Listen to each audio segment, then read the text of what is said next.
Super.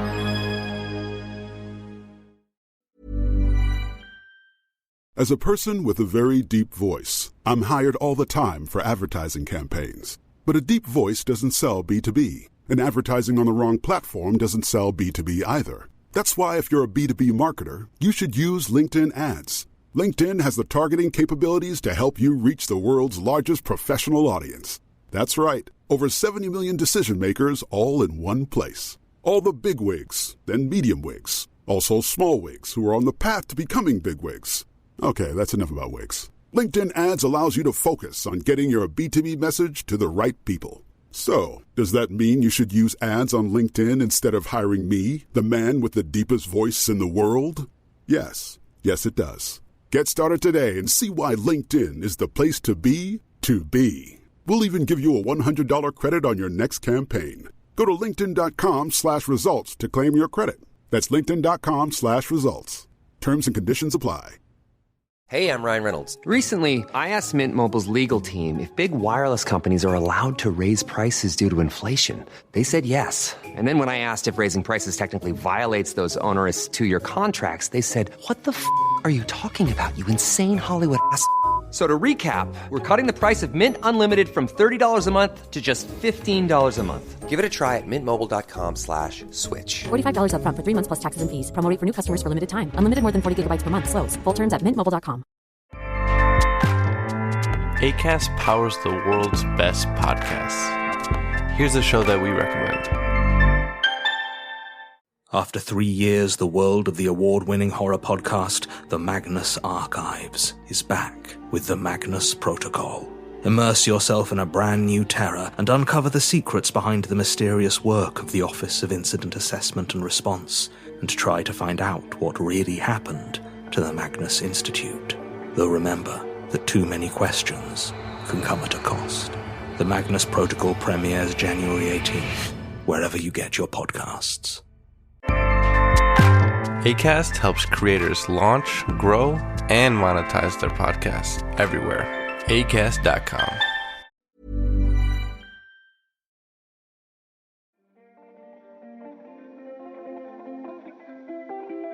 Hey, I'm Julian Morgans, and you're listening to What It Was Like, the show that asks people who have lived through big, dramatic events what it was like.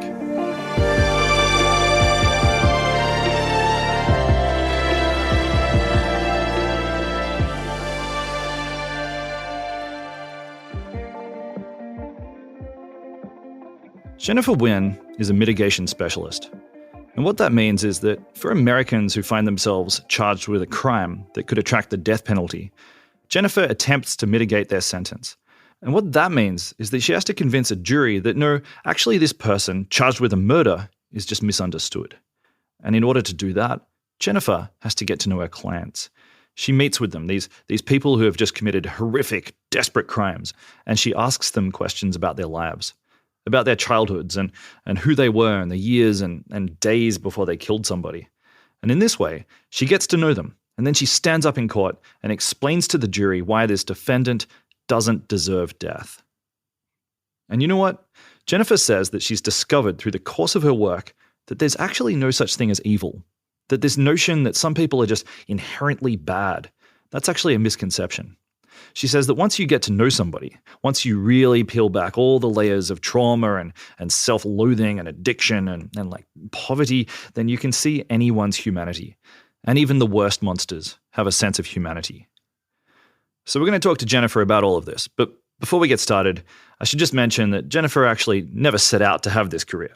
She just fell into it via a friend's recommendation. She had a PhD in criminology and she'd been working in the field in an academic sense for around 15 years. She had this like nice, comfortable teaching position at a college. She says she was kind of bored. And then one day, a friend of hers recommended her for a temp job as a mitigation specialist. And that's taken us up to this point. So Jennifer, can you remember what your first day on the job was like? So, no, and I do remember very well my very first, I was given 2 first cases, and they were both in Philadelphia. And I first went to the attorney's office, met with her, and she gave me the rundown on the clients, the defendants. The one's name is Hector, and one is named Sean. And they were both, the lawyer said to me, "Oh, you're going to love them. They speak the King's English. They are so polite. They're really articulate. They both are remorseful. And they had very similar crimes. They both killed their girlfriends." And so anyway, so she's like, "But look, they both want to die. So your job really is to get them not to kill themselves." Oof, that's a hell of a job on your first day. Yeah. So I left her office, drove to the jail. And they were actually housed in two different jails, one down the road from the next. And Sean was blind. He was made blind because before he killed his girlfriend, he was a veteran. He had fought in the Somali War, which the U.S. engaged in the early 90s. And it was a pretty awful war. And he saw some awful things. And his job in the military was, quote unquote, bagging and gagging. We're talking like removing dead bodies. And he was also a gunner. And he came back in like 94, I think it was, 95. And he had PTSD. And this was before post-traumatic stress disorder was really even known as well as it is now. So he was pretty crazy when he got discharged with honors. I mean, he had a Purple Heart for saving his lieutenant's life. He did kind of amazing things as a gunner in this war. Anyway, but he turned to street drugs to quiet the demons, and he was smoking crack and getting prescription meds from the local veterans hospital. So he was really messed up, and he was living with a girl who was also on drugs, and his mental health was pretty deteriorated, and he killed her. He didn't remember killing her. Before he killed her, he drank a quart of antifreeze mixed with orange Kool-Aid. He wanted to die. I mean, he was suicidal. He felt useless. He kept trying to rejoin the military, and they wouldn't let him because they could see he was batshit crazy. And he drank this antifreeze, which he mixed with orange Kool-Aid, and he sat down on his kitchen floor hoping to die. And he woke up a number of hours later, at least 12 to 15 hours later, to his neighbor knocking on the door and saying, "I have your cat. Your cat climbed out of your window and has come down to my apartment." Meanwhile, Sean is saying, I can't see you. I can't see you." He kind of was coming to, and he'd gone blind from the antifreeze. Wow. And so she called an ambulance. The ambulance came, brought him to a hospital, and he's in the hospital, and they're flushing his kidneys. And meanwhile, back at the apartment, his girlfriend's body was underneath a pile of clothes on her bed.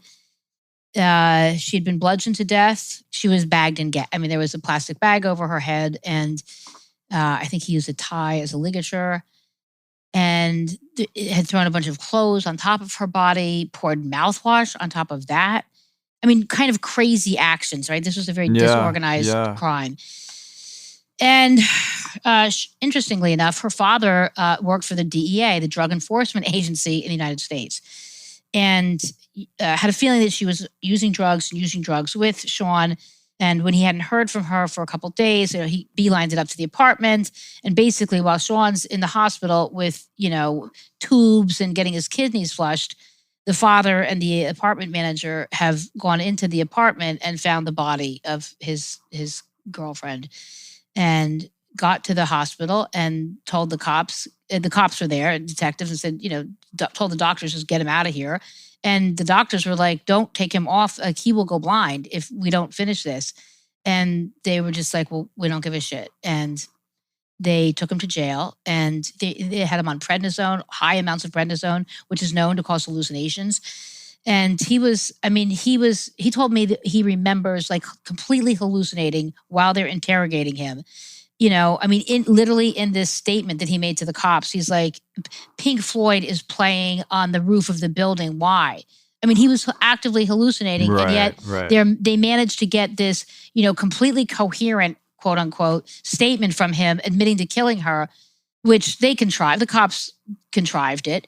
But Sean was a good guy. And like he said, "I know I did this. Who else did this? But I don't remember." And at that time, he did not remember doing it. I keep in touch with him. This was 10 years ago.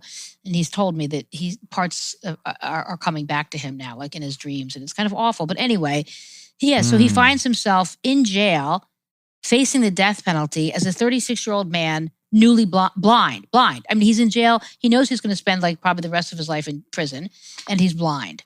And so, yes, he wanted to die. When you give us that story, like you're framing it in a way where his humanity is very easy to understand. You know, you come back as a damaged veteran from this war, and you know, but I guess from an outside perspective, or from like a police perspective, you know, this guy just bludgeoned his girlfriend to death on a bed and then poured mouthwash all over her. You know, so I think it's really interesting how you can immediately see these two sides to this story. He's like, it's a horrific crime, but yes, it was a long time coming. So what did you do in that situation? You know, how did you help him? As a mitigation specialist, my job is to really fully understand who this person is in case I have to testify. If it goes to trial and they lose, I have to testify in the penalty phase and explain to the jury how this person became this person, right? Who like explain their lived experience. So I will have many meetings with the defendant.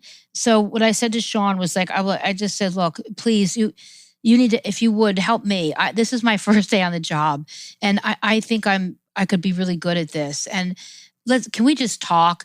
Like, can we just hang out and talk for a while? Because I don't want to go back to New York and tell the attorneys that you still want to die. Like, can we just, like, I'm going to come back next week, all right? And we'll continue I want to help you understand for yourself. This is explainable, because I knew he was a good guy. Like, he wasn't a career criminal. He doesn't have a rap sheet. You know, like, I knew going into this that this crime happened because he was out of his mind. And if he hadn't been out of his mind, it wouldn't have happened. So I just kind of started there.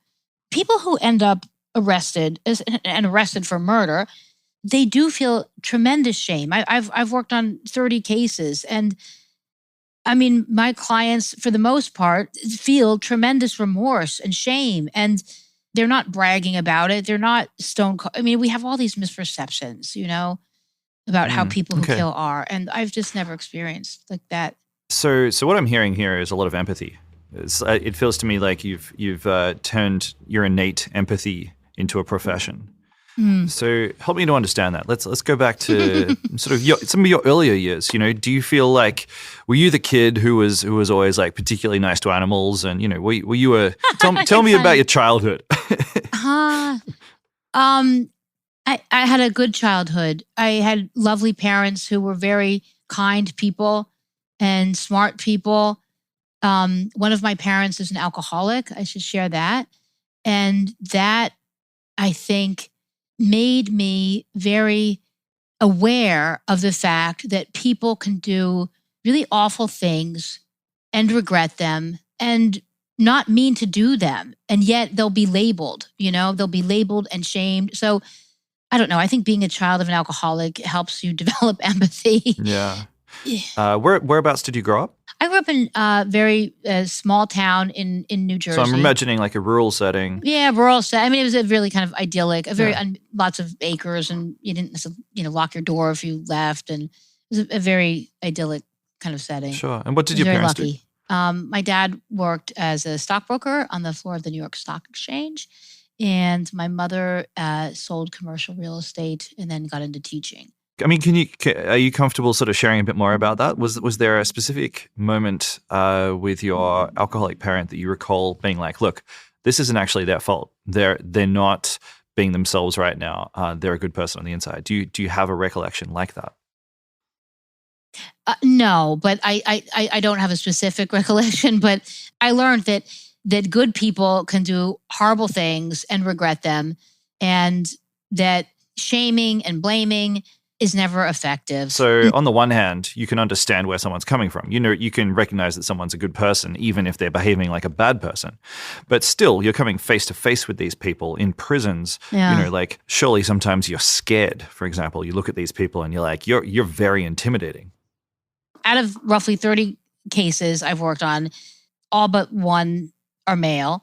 And of those 29 males, I only felt maybe slightly afraid once, because I'm on their side. You know what I mean? Like, they know that. So I'm not in their face. I'm not challenging them. I'm seeking to understand them and help them. And so they're extremely nice to me.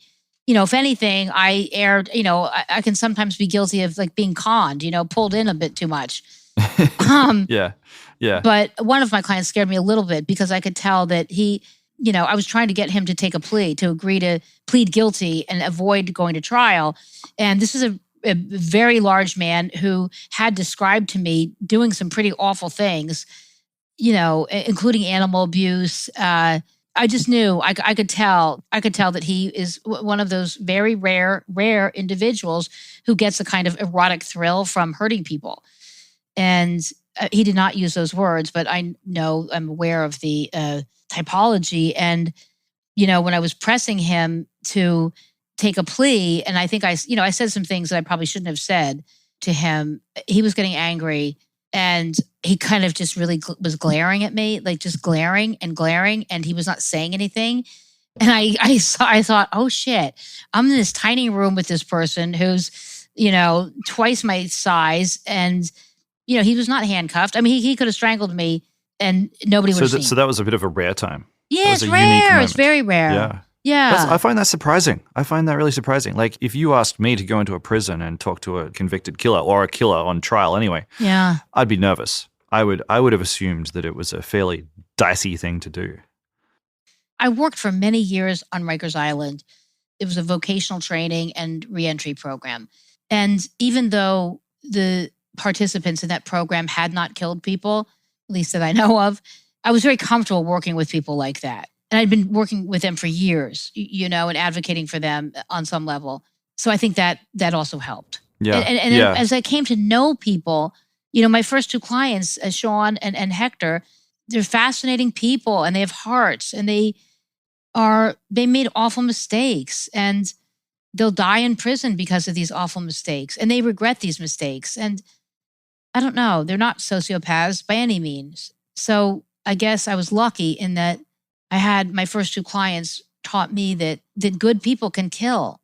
I know that sounds awful, but my immediate reaction is it's like a feeling of sadness when you say that, because you hear about people getting multiple life sentences or getting death, and you just assume that they deserve it. Oh, they don't. They don't. Like, do you guys have death? Do you have life sentences in your country? We've got life sentences. Mandatory life. We don't have the death penalty, as you know.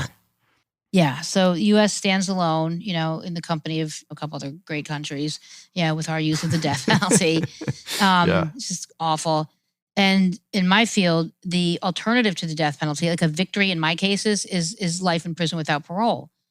Like, that's the victory. Like, if we can get the client to plead guilty and accept remorse, spell it out, and avoid trial, they get, rewarded with a mandatory life sentence.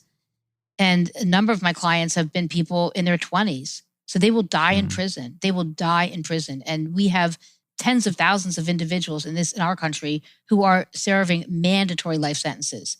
In the state of Pennsylvania, where I work on these capital cases, second-degree murder is a mandatory life sentence. And second-degree murder can mean, an example would be, you and I decide to kill your producer, and I'm the lookout, but you do the killing. But I conspired with you to do it. Okay, I wasn't even in the room when you did it. Sorry, producer Rachel. Yeah, sorry, Rach. We're not sorry, Rachel. Making the sacrificial way. But you know what I mean? Like, that's how insanely harsh U.S. sentencing laws are. Right. I should say Pennsylvania state, because we have our state laws and our federal laws, which aren't quite as bad. It feels like it's sold as being a form of rehabilitation, but in its essence, it's actually just like, well, you killed people, so now we kill you. Oh, yeah. Oh, the death penalty for sure. Eye for an eye, yes. And then these mandatory life in prison sentences. No, I don't think there's any expectation in this country that rehabilitation is going to happen, but it's like, we're going to sentence you to the most severe punishment that is possible so that you can, suffer every day of your life. I mean, there's so much anger and sadness. And I don't spend a lot of time in the victims' worlds. I don't. It's not my job. But I always think of them, and I try sometimes if I can. Sometimes the district attorneys won't let me, but if I can make contact with the victims' family members, I do, and try to express the remorse that my client feels. Sometimes they don't want to hear it. I mean, oftentimes they don't. It's hard for me to have empathy for my clients and then have empathy for them too. You know what I mean? I need to be very focused on making sure my client doesn't get the death penalty. So that case that you were describing before, Sean the veteran, he's still in jail? Yeah, he's in prison, and he was sentenced to life in prison without parole. But you want to hear something? Yeah. It's amazing. He's really transformed himself. I mean, he's off of drugs. He's in the best physical shape that he's ever been in. He gets audiobooks, and he listens to them, and he's become what's called a certified peer specialist. So he works as a hospice worker. He works with prisoners who are dying of old age or some chronic, condition. He is at their bedside with them. He's doing remarkably well, and he still feels awful about this crime, but he's doing as well as can be expected, which is really kind of amazing. You said before that this case happened 10 years ago. Do you still feel affected by it? Oh, yeah. I mean, yeah. I feel angry at the system. He had awful attorneys. One of the attorneys was like drunk at the trial. I mean, it was so bad. It was so bad. And like, if he had better reputation, he would have cut of third degree murders. I did it, but I was out of my mind. But it's not unusual to find attorneys who simply do not care about their clients and about saving them. They're overwhelmed by the work. They feel vilified themselves to be working, defending monsters, and they do very little investigation. Sometimes you get good attorneys who care and who do investigation, but in this country, we've had numerous people on death row who have been found to be factually innocent. I mean, it's over 100. It's 160 something, I think, at this point. And I mean, if that, there's supposed to be super due process in this case, in death penalty cases, and there's not. And that's a real tragedy. And I've had a couple clients who I do think are factually innocent and who are rotting away in prison. Yeah. And you think it's simply a case of these attorneys, they're just like asleep at the wheel. They don't care. Well, they're not well funded. They're not given the funding they need and the help that they need. And I think they become so kind of beaten down by the system that they just assume the defendant is guilty. And actually, the lawyers that I have on cases where the lawyers have been fantastic and really did investigation and handled the case like they should, they've been working in very well-funded public defenders' offices, or the client had money and they were paid privately, and then they worked. So it feels to me like the Sean case, you don't have to look too hard to find the humanity in that case. Correct. Yeah. Can you tell me about a case where the humanity was a little bit more obscured? Let's see. My client, I had a female who killed her baby. Her child was 18 months old, and she smothered it to death. And she tried to smother and kill the child's sibling, who was like 2.5. And she made a video recording of herself doing it and sent it to she was trying to get the baby's father's attention. So she was murdering her own children. And she videotaped it, and she sent him. She said, "Look, see, he's dead." Okay. I know. Isn't that horrendous? That's horrific. Yeah, horrific. Horrific. I mean, just horrific.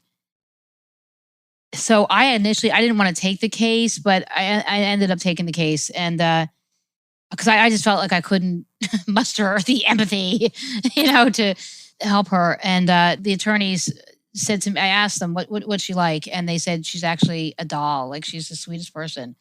So right there, that just got me so intrigued. I'm like, how can this be? Yeah. Yeah. So run me through it. What was it like meeting I this sat woman? down, and I spent probably, 50 hours at least with her. Many, many, many visits over the course of a year or two. And like she didn't look like she looked in those. I mean, there were several videos and numerous text messages, all of which I'd seen. She didn't talk like that person. She didn't seem like that person. She was completely different. And do you mean literally in the videos that her voice sounded different? Her voice sounded different. Like, she had a very quote unquote ghetto persona, very rough, very kind of very scary sounding. Heartless. And in person, I mean, when I met her, she was extremely pleasant and normal and composed. And I think it was a case of disassociation, and that she possibly does have what's now called dissociative identity disorder, which used to be called multiple personality disorder. I think I've had a couple clients who have this condition, and it's unusual, but it is not that unusual in people who have endured sadistic abuse in their childhoods. I'm not talking about being whipped with belts. I'm talking about sexual abuse, ongoing, rape, incest, tortured essentially and she was. Sure. And she'd learned to escape from that mentally via dissociation. Exactly. Okay. She was clearly suffering from postpartum depression. She had, the minute she got into the jail, they got her on Depakote they suspected bipolar disorder, and she had no help. She had no help from the baby's father. She had no help from her own parents. She had no help from the community. This was a woman who was abandoned. She lived in abject poverty. And what kills me is that our quote unquote child protective services, who were assigned to her case because she had tested positive for marijuana when the second child was born, they did nothing. And they should have been so alerted to her, because her own parents had a mile-high file from CPS. I mean, there was so much abuse to her that that agency knew of, right?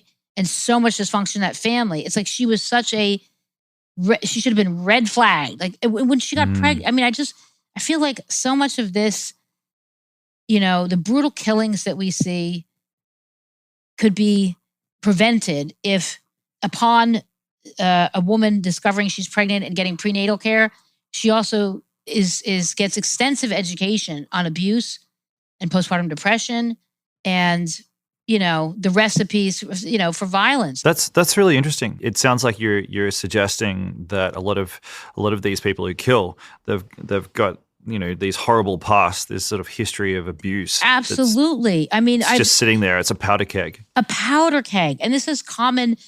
I have not had not one case in which a sadistic level of child abuse was not present. There are usually three things that are present in every case.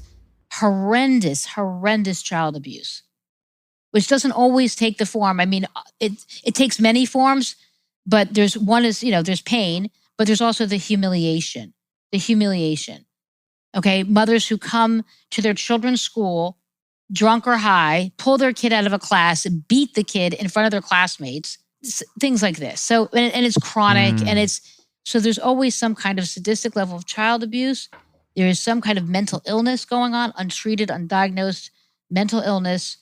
And the third prong, or the third thing that is usually present in every case I've worked on, is the person was either drunk or on some kind of serious, we're not talking marijuana, but and not usually the opioids, but it's more like methamphetamine or cocaine, something like this.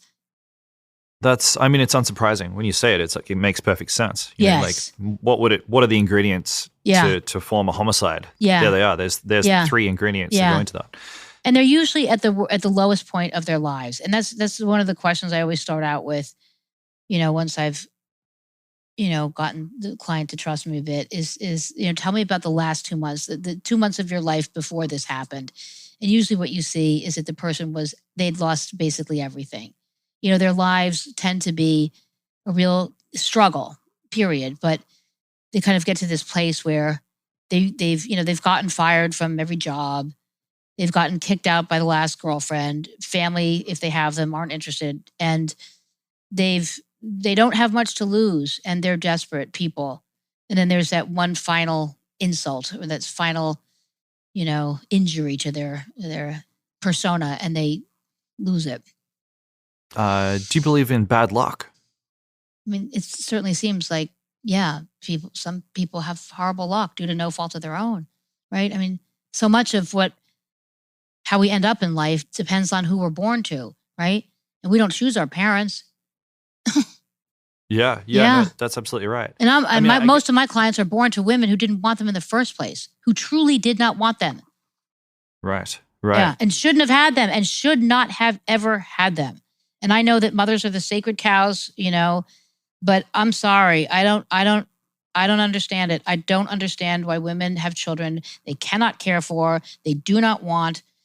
And I actually just took a new case. I haven't met my client, but I just, got this thumbnail sketch from the attorneys last night, and she killed her two kids who were adults. One was 16 and one was 22. Also a military Jesus. vet. Yeah, she shot them both in the head. Yeah. Oh my God. I know. Hey, we're just going to take a quick ad break here, and we're going to be right back with more What It Was Like.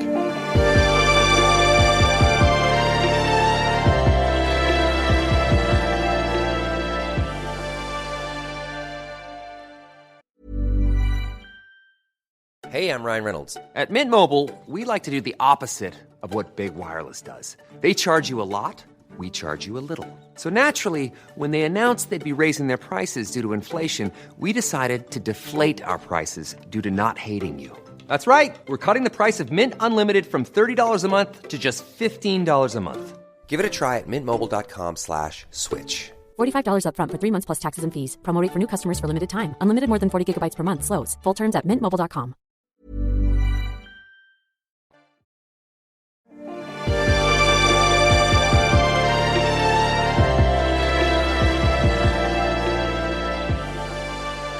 Let's explore the luck thing again, because it just occurred to me, and this is a half-baked theory, so bear with me. But we were talking before about this sort of America's belief in a sort of dog-eat-dog system, which seems largely reliant on the notion of like you make yourself, like Yes. this kind of doctrine of self-made people. Yes. Which really suggests that there's no sort of luck factor. There's no there's no fate, like if Yes. you want it, if you dream it, you can achieve it. Yes.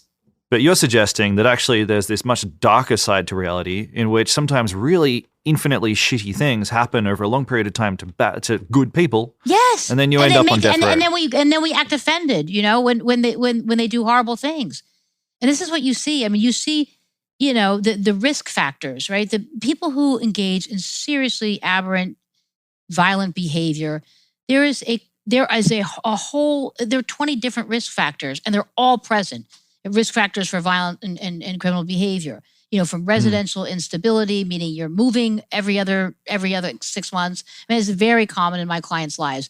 Mothers they're poor. There's abject poverty. They can't pay the rent. So they are constantly moving because they're, promising, oh, we'll pay, or they pay whatever. And then they, and so boom, they're gone. So what does that do to the psyche of a child? You have to make new friends, you're always, being mocked and humiliated anyway, because your mother's on drugs and your father's an alcoholic, and you don't have the right clothes to go to school because you peed in them, and you don't have a washer and dryer, and you are hungry all the time. And, mom is sending you to the store to get liquor for her, or, to buy drugs. And I mean, they live these awful, awful, awful lives. And, it's like, we don't look at that. Nobody tells their story until something horrible happens, Americans like to think that we're, self-made, this merit-based kind of system, which is, please. Yeah. In this country, you're born to parents who have money. That's 80% of the battle, right? Because we don't have free healthcare, because our public school system is funded by your property taxes. So if you live in a very poor town, you're going to have a crappy school, right? And your police force is not going to be great because it's tiny. And, so just being poor in this country sets you up for failure. And people who fail feel embarrassed and ashamed and can do bad things. Yeah. So the woman that you were describing before who killed her baby, how's she doing now? She's doing okay. She is. She was only 21. This is the other thing. That's young. Like, you're a kid yourself. Yes. And your brain is not fully developed. And that's the thing that mean, I know some European countries, Germany, and I know at least Germany has changed their juvenile, the age of criminal responsibility to correspond with the research on brain development. And we know that, at least for males, the brain is not fully the frontal lobe, which is the seat of executive functioning, which is reasoning and planning and consequences. That's not fully developed until a person's like 25. So what we're doing, by just writing people off when we know, and holding them fully morally responsible when they were unformed. These are unformed people. They haven't had the years on earth, and also they've been exposed to so many environmental insults, right? Growing up, right? We know that trauma and stress impedes brain development, right? Many of my clients have neurological impairments, and they often will turn to drugs to self-medicate trauma. Yeah, which is reasonable. Yeah. Given some of these histories you've described, Yeah. I mean, I'd do it too. Yeah. How do you feel? I mean, how does your job affect you emotionally? Well, I'll tell you something. It energizes me. I mean, I know, Yeah. it does energize me because it's important to me to do work that is meaningful. And I like being an advocate, and I like trying to help people. It can be draining when I feel like the attorneys don't care or just are not paying attention the way they should, and just have kind of written off the client, and, don't convince the judges that we need more time or money to find more witnesses, like character witnesses or whatever we need to really show how this, why this happened, how this happened, and why the defendant should get even a less than life sentence. Because that's my goal now. Is I'm trying to get my clients less than life sentences. These mandatory life in prison sentences to me are no victory. My client who killed her kid, when she was 21, her brain wasn't developed, sadistically abused. Like, where's the state saying, you know what, we're also responsible? Where's the local CPS saying, you know what, we take some responsibility? And actually, in her case, one of the amazing things was her father at the sentencing hearing. He came and he said when she was sentenced to die in prison as a 21-year-old, he said, "This is my fault. I created the seeds of her behavior." Because what he said, I did, and her mother did. Now, her mother is batshit crazy, was not even present, and, tried to sue him and me and everybody else. But he took responsibility. He was an alcoholic who got clean and sober and is a different person. And, you're that. That's such a wild ride. Because on the one hand, my in goal this now case is just like the worst of humanity that you can possibly imagine. Like the darkest world. Yeah. And then on the other hand, you described this recently sober father who takes the stand, and there's suddenly this like bit of sunlight comes through the cloud. Yes, you are witness to, on some level, truly awful, awful things. But yet there's always a person or things that happen in a case that remind you that miracles can happen. Miracles can happen, and that goodness, extraordinarily good and understanding people exist and will do incredible things to help people. That's really beautiful. Do you feel like it's changed doing this advocacy work? Do you feel like it's changed your perception of the country that you live in or the world that we live in? I mean, I know that you've delivered a pretty scathing review of America. I know. Yeah, it's absolutely changed my thinking about this country for sure. Yeah. Heartless, cold, no responsibility. Like, why don't we, and this hypocritical, so our criminal justice system, these ideals, et cetera, are not, if there's not super due process on death, if there's sloppy work on death penalty cases, sloppy defense work, what does that tell you about, your average felony? Do you know what I mean? Like, if a lawyer can show up drunk to a trial where the client's life is in the balance, what does that mean for the client who stole a car? Yeah. So it's really opened my eyes to the serious defects in our criminal justice system. There's another element to this, or there's another element to American culture that I find really interesting.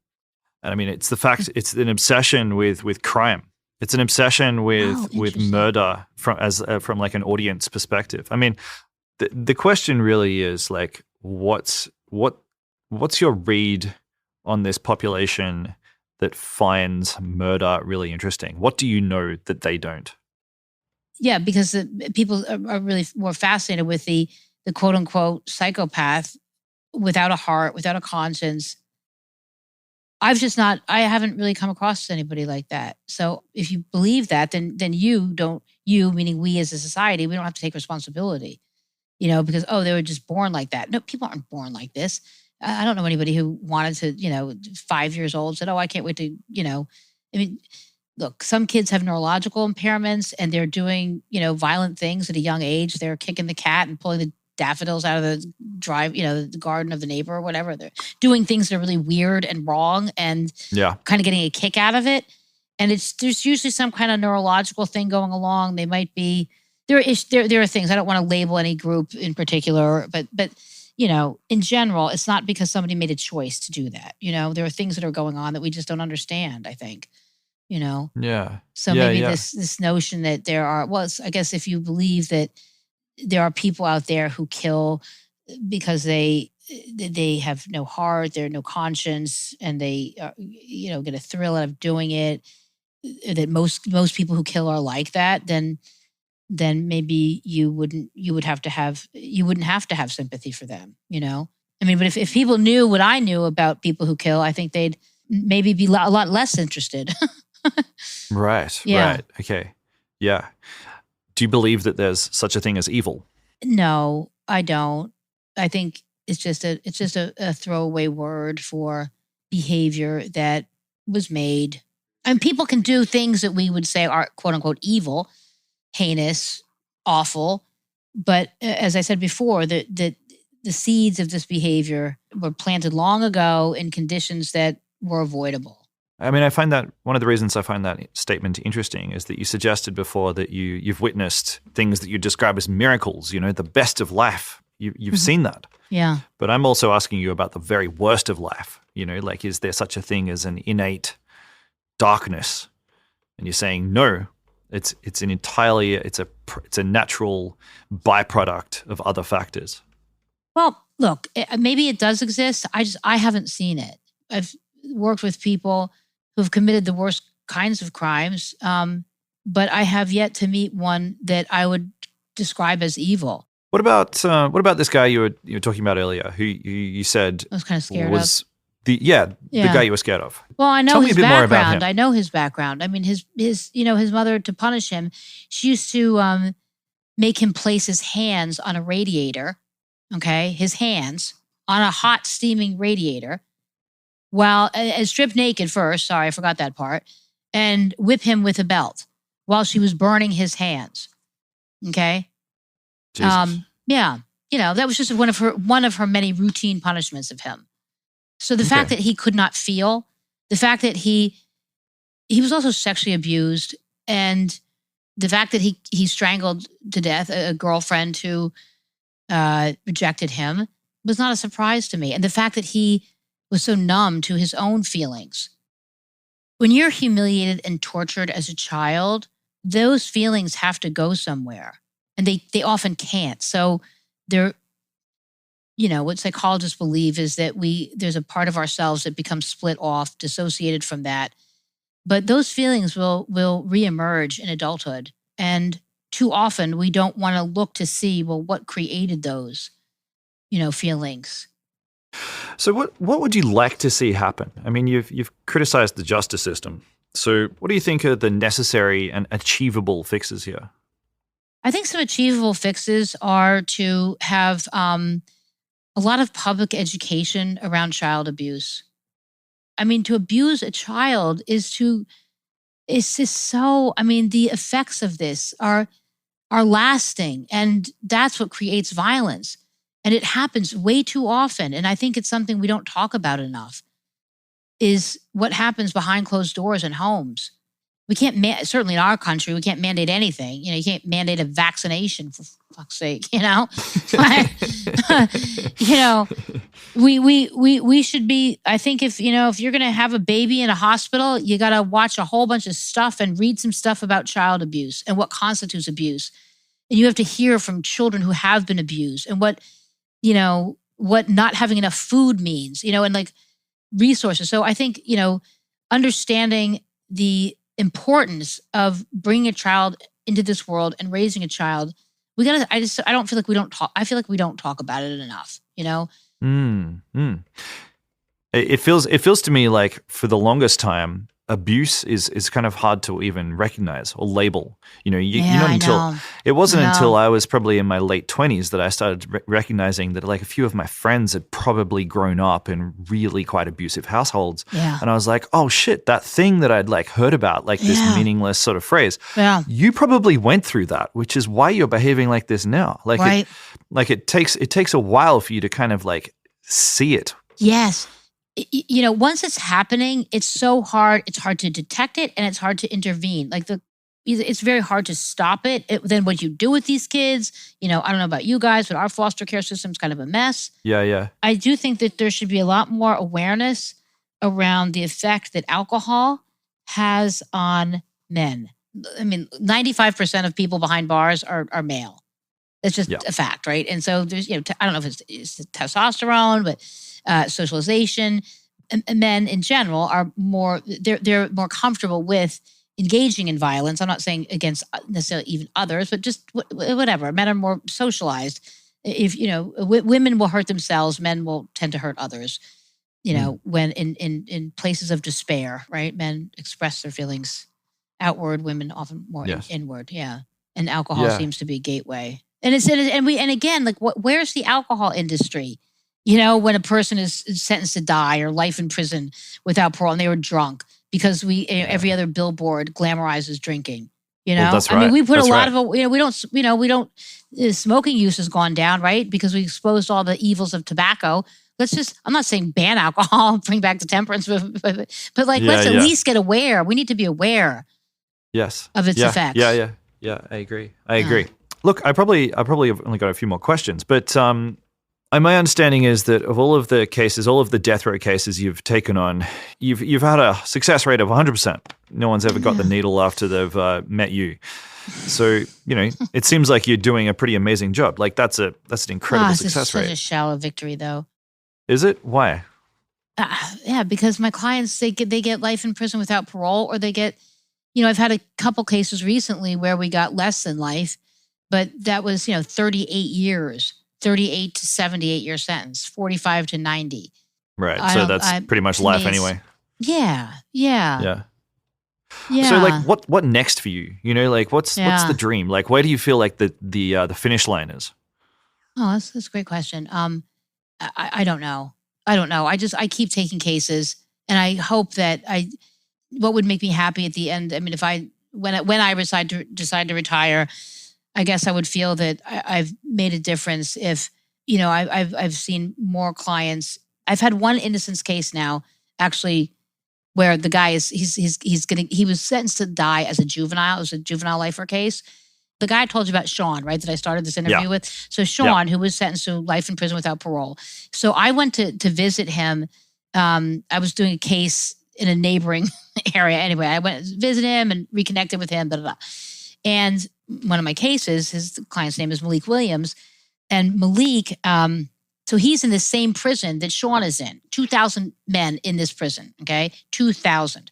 So before I met Malik, I said to Sean, by any chance, he called me one night, I'm like, by any chance, you wouldn't happen to know this guy named Malik Williams, would you? Like, have 2,000 inmates. He's like, oh, yeah, M. Dot. They called him M. Dot for some reason.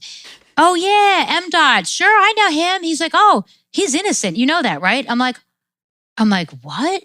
Holy shit, you think he really is innocent? He's like, oh, yeah. He goes, look, when you meet him, you're going to know. He's a geek. He's like this nerdy kid. He's an artist. He's like this, he's a tall, thin, black kid who like grew up in the hood, but is a total geek. Sean said, oh, he hangs out with these other prisoners who like play Dungeons and Dragons, and they're the kids. And so sure enough, so I met him. And I could tell, like the minute he walked into the room, he's like this. He's so meek and mild mannered, and he doesn't curse. I mean, I curse like a sailor, And he's like, he says, "Oh my word!" I mean, like, Yeah. Anyway, yeah. So long story short, no, the kid was totally fucking framed, and He was framed. Nothing short of framed. Yeah. I mean, well, the cops convinced another kid to lie. And the kid, they needed to solve a homicide, and they convinced another kid to lie and to pin it on Malik. And we convinced the lawyers. That's like the hardest part of my job, is convincing these attorneys to sometimes you know what, you need to believe the defendant. Sometimes they're not lying, folks. So I convinced them he's not lying, I promise you.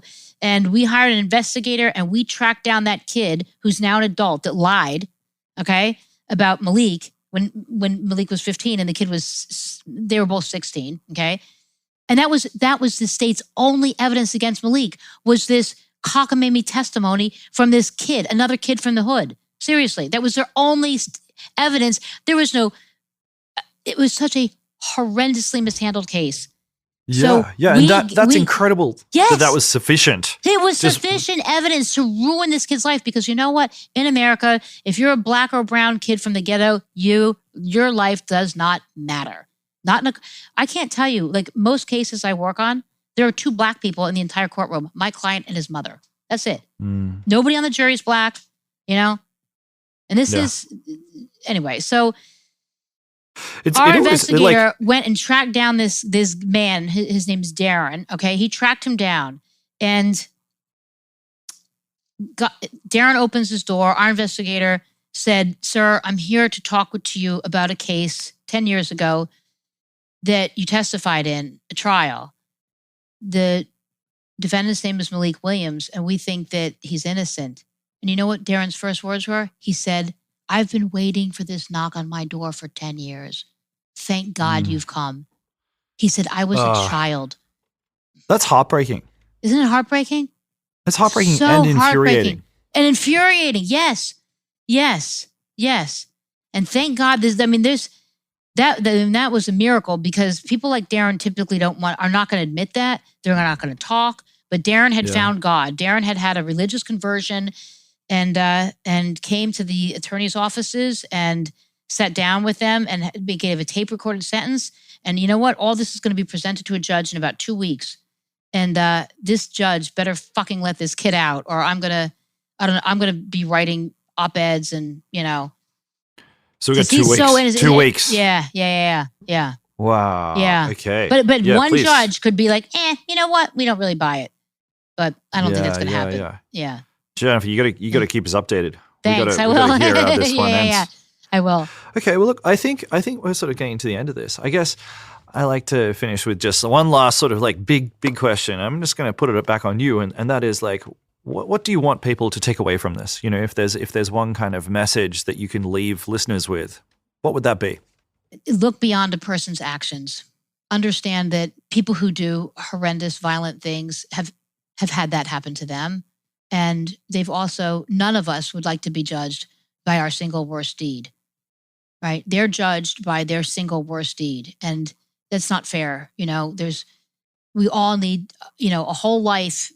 We have lives, and there's nobody that I've met who hasn't had some, act of kindness, some good deed that was done, and so to define somebody by their single worst deed, I think is not fair. I think that's sage advice. Thanks. Humans are messy. Yeah, I completely humans agree. are messy, exactly. Before we go today, I've got an update on the young man Jennifer was talking about. His name was Malik. He was the guy who was wrongfully convicted as a teenager.